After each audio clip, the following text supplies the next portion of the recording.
Ja fa temps que alguns, molts, pensem que això no acaba de funcionar. La social que pateixen ells i que patim nosaltres, perquè nosaltres pensem igual.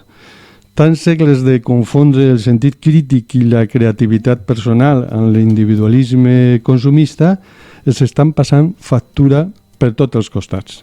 Ja va ser hora de que reaccionem, que les cultures es fertilitzen mútuament i que si es tanquen, es congelen i en lloc de protegir-les, el que fem és fer-les morir. Era dur anar a escola perquè moltes vegades no volien anar a escola, perquè sabien que anirien i els criticarien per un tema tan... és que no puc ni explicar que els pares són d'un altre país, van vindre d'un altre país, perquè tenen una diferent cultura, aneu al vostre país. I meus germanes també diuen, però si jo he nascut aquí. També pensaven que la gent volia debatre el tema, però ningú vol debatre el tema, la gent ho tira encara i ja està.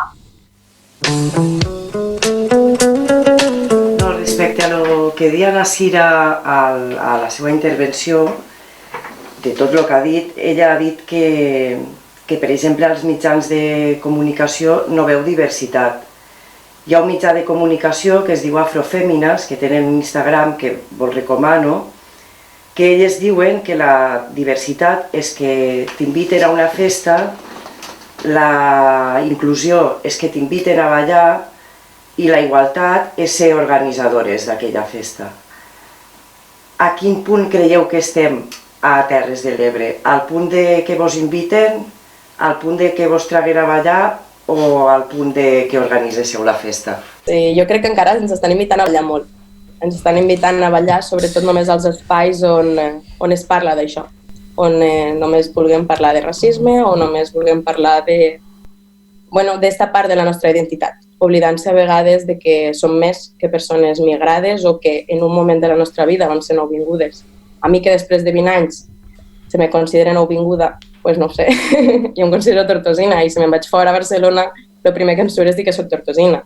Però clar, dic que soc d'Oina i m'ho tornen a preguntar dues vegades d'on soc. I és com, vale, veig que no t'importa on jo me considero, sinó tu me vols encasillar en un lloc.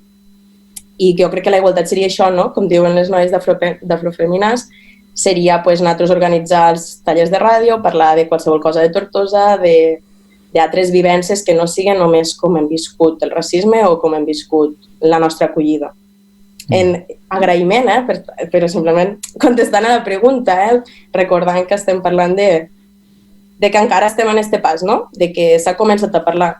Sí, yo optaré por la organización para no esperar para que me invite a bailar. Porque si tengamos la organización, tendré oportunidad de bailar, de responder a preguntas y todo.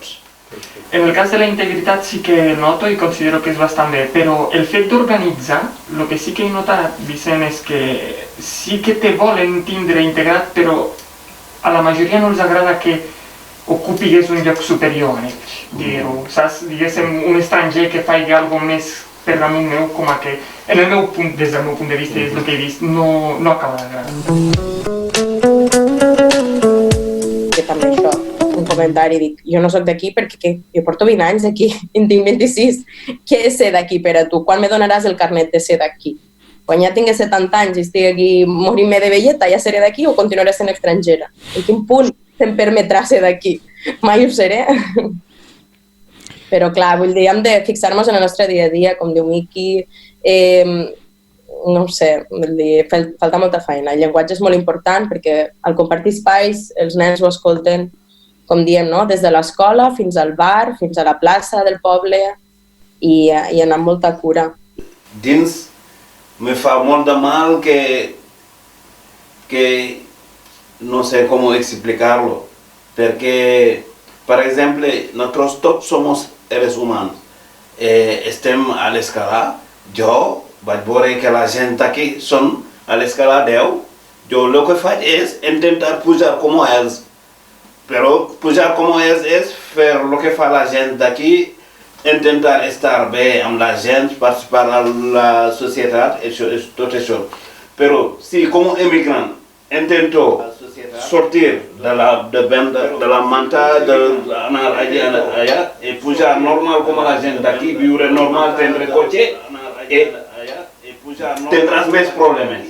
Perquè diuen, Aziz, ara s'ha ficat xulo, té cotxe, té tal. Al final... Des del meu punt de vista, si volem canviar això, l'educació és bàsica, fundamental, i no sols teòrica, sinó pràctica. El que hem de fer és ensenyar als xiquets que estar en una persona que tingui un color diferent de pell, que parli un poquet malament, pitjor que ell, o que sigui d'un altre país, no té res de dolent. No hi ha res de malo en estar en altres persones. Tot el contrari, ensenyar als xiquets que poden aprendre d'això.